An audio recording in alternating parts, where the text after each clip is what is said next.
was the last time you saw a traditional-looking animated film in the theater? It's easy to see how sharp the drop-off of that classic animated aesthetic is over the last 10 years or so, but what is the reason behind this seeming death of an art form? To answer this question, we're going to have to travel back in time a bit. Let's rewind the clocks to November 22nd of 1995, when the first Toy Story bowed in theaters. During this time, hand-drawn animation was still prevalent in US theaters everywhere, and was arguably still in its ultimate prime, while CG animation was still in its infancy, and not yet the industry standard, as is the case today. Back then, the idea of a fully CG animated feature film, let alone it becoming an industry standard, was almost unheard of. Toy Story was an exciting first, but it transcended the simple novelty of its aesthetic by being a great story with interesting characters. No other studio in 1995 could compete with the CG graphics, and it was so wildly different from the animation style popularized by Disney that few people thought this little, unique upstart studio's computer-aided visuals would eventually steamroll the more traditional animation aesthetic popular at the time. But as history would have it,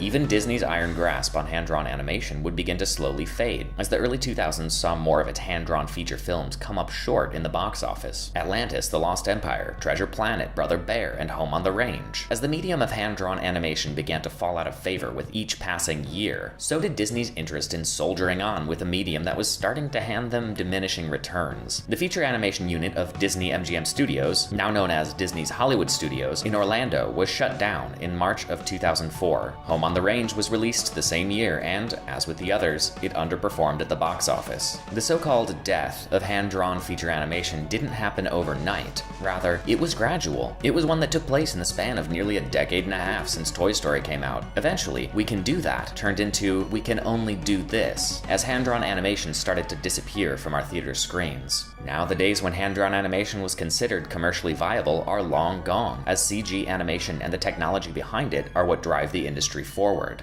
Despite jumping on the bandwagon that seemed to be the most profitable at the time, Disney did go back to the traditional style in a last-ditch attempt to make it work for them again. Yet, missteps in marketing and an error of judgment that saw Princess and the Frog stomped on by the release of Avatar 5 days later. 2 years afterward, 2011 would see Disney take the final dip in the waters of hand-drawn animation with Winnie the Pooh. Despite shining reviews and a modest, easily achievable budget, it too was trampled by the release of another big film, Harry Potter and the Deathly Hallows Part 2. So that's it then. Kiss old school animation goodbye, right?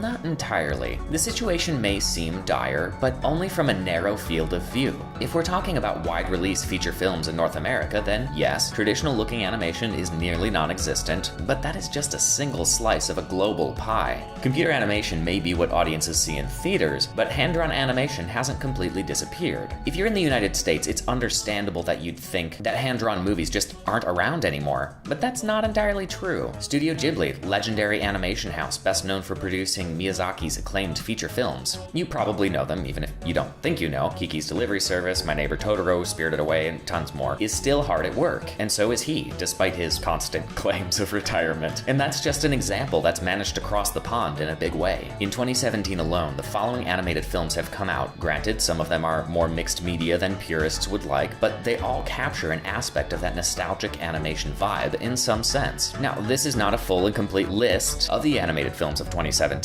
but I did my best. Please forgive my horrifying butchery of some of these names. From Japan we got Napping Princess, several feature additions to the Digimon film series, Try, Fairy Tail Dragon Cry, Fate's Stay Night, Heaven's Feel, Genocidal Organ, Cabaneri of the Iron Fortress, Kazoo Monogatari 3, Black Butler, Book of the Atlantic, Lou Over the Wall, Mary and the Witch's Flower, The Night is Short, Walk On Girl, Nova Seed, Pokemon I Choose You, the 20th movie, Sword Art Online, the movie, Ordinal Scale, Chain Chronicle Light of the Hesitas Parts 2 and 3, Code Geass Slouch of the Rebellion, Awakening Path, Cran Shin Chan, Invasion Alien Shiruri, Detective Conan Crimson Love Letter, Doraemon the Movie 2017, Free, Timeless Melody Parts 1, 2, and 3, Kuroko's Baseball the Movie, The Last Game, Lupin III, Spray of Blood, Magical Girl, Lyrical Nanoha Reflection, Matzinger Z Infinity, Overlord the Dark Warrior, Overlord the Deadly King, Pretty Cure Dream Stars. South Korea came on strong with I'll Just Live in Bando. From the USA, we got Batman and Harley Quinn, Hey Arnold the Jungle Movie, The Jetsons and WWE, Justice League Dark, My Entire High School Sinking into the Sea, My Little Pony the Movie, and, for some reason, Tom and Jerry, Willy Wonka and the Chocolate Factory, Teen Titans, The Judas Contract.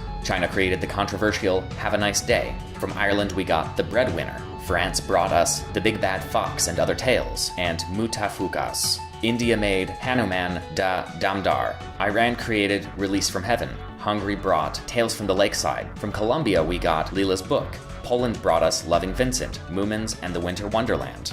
Italy cooked up Pee Pee, Poo Poo, and Rosemary, The Mystery of the Stolen Notes. Denmark created Next Door Spy. Sweden constructed Gordon and Patty. Indonesia crafted Sijuku the Movie. Russia produced The Tale of Peter and Fevronia, Three Heroes and the King of the Sea, as well as Three Heroes and the Princess of Egypt. And last but not least, Austria gave us Tehran Taboo. Animation of all styles, put simply, is far from being dead. It's just not in the places we used to find it. Even if it's been years since Disney's last animated feature film, you can still find 2D cartoons in one place: TV.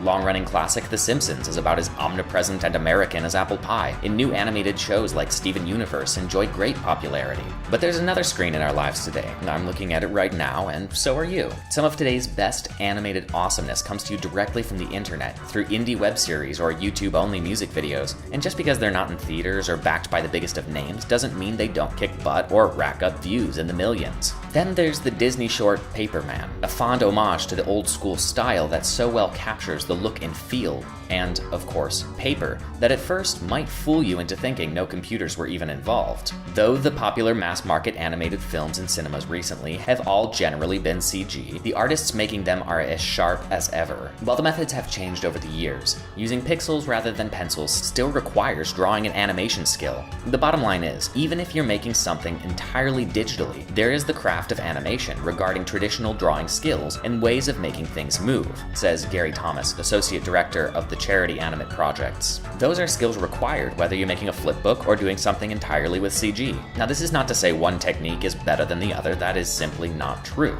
We get good hand-drawn animated films just as much as we get good computer animated films. The technique is not what makes a film superior, but rather the story, characters, and themes that make a film relatable to the audience. How that film is put together is secondary. The problem comes when the people in charge of a film compare and contrast what is popular at the time to what works. This is nothing new in the filmmaking industry, as it happens almost all the time.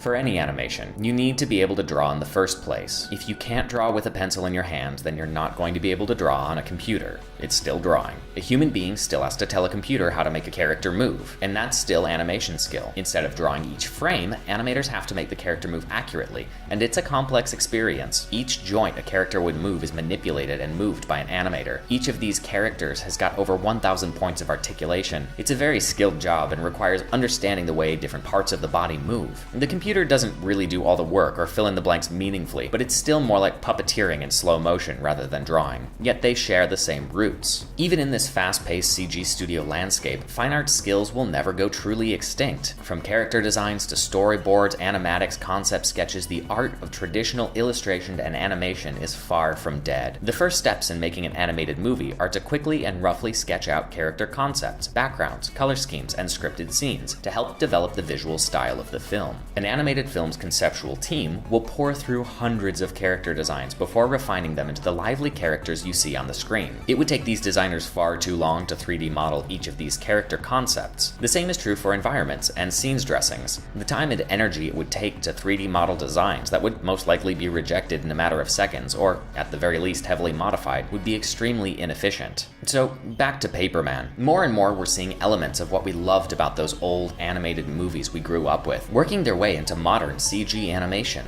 Over time, computer animators began to, and still do, incorporate cartoony elements that harken back to traditional cartoons and animation. This is especially evident in the character designs in films like Book of Life and Cloudy with a Chance of Meatballs. With the latter film, and DreamWorks' Madagascar films, the animators made use of the classic animation technique of squash and stretch, with exaggerated facial features and body movements for comedic effect. Tangled has a very 2D animated aesthetic. The filmmakers wanted it to feel more like a traditional animated movie, going so far as to have 2D animation legend Glenn Keane direct the movie before he dropped down to supervising animator. His work shows with the character designs and motions that are more common in the world of traditional animation. In addition, the backgrounds in Tangled are animated and designed in a more painterly style, commonly found in traditional animation, rather than a photorealistic style. As the art form of CG movies continues to develop, it embraces more more and more of that which it cast off in the first place, traditional animation. So if you love the old school, fear not. Around the world, online and on television, that style you adore is alive and well. Additionally, modern feature-length CG animation is starting to implement lessons learned from the rich history of the style which predated it. I have no doubt in my mind that we'll see continued experimentation as the years progress. So, what killed traditional animation? Nothing. Traditional animation is still alive and well, making everything around it better as a result. This has been Cinema Cemetery, digging 6 feet deeper into filmmaking culture. Hey, thanks for watching that video. If you liked what you saw, give us a like. If you didn't,